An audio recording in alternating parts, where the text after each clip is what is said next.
అదేదో అంటారు కదా ఇప్పుడు ఏదో నెపో కిడ్స్ లేకపోతే ఇంకోటి ఏదో పేర్లు చెప్తుంటారు, రకరకాల ఆల్ఫా కిడ్స్, ఇట్లాంటి కిడ్స్ వీళ్ళందరూ కూడా పాపం వీళ్ళకి ఇలాంటి కుచ్చితప్పు బుద్ధులు, దుర్మార్గపు చేష్టలు, మోసాలు చేసే అలవాట్లు వీళ్ళల్లో 1% ఏమన్నా ఉంటే ఉందేమో. 99% నిజాయితీ పరులు వీళ్ళు. ఈ 1% కూడా మనం చూడలేదు అనుకో ఉంటాం దాంట్లో.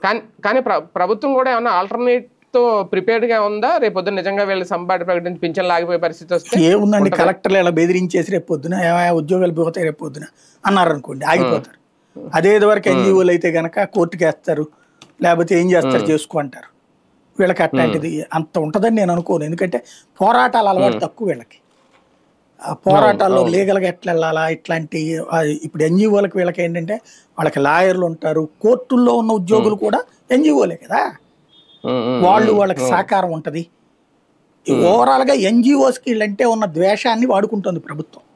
అంటే విభజించి పాలించి అంటారు కదా, ఉద్యోగులు 2గా విభజించి ఒకళ్ళ మీద ఒకళ్ళకి ఈర్ష్యా మత్సరాన్ని పెంచి ఒకళ్ళని ఒకళ్ళకి శత్రువులుగా తయారు చేసి తద్వారా ఆధిపత్యం చెలాయిస్తుంది.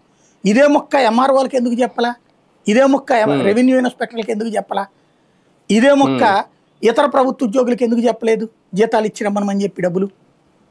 అదే కదా, అది అంటే వాళ్ళైతే గనక తిరగబడి ఉద్యమిస్తారు కాబట్టి వీళ్ళతో చేయించారు అనమాట.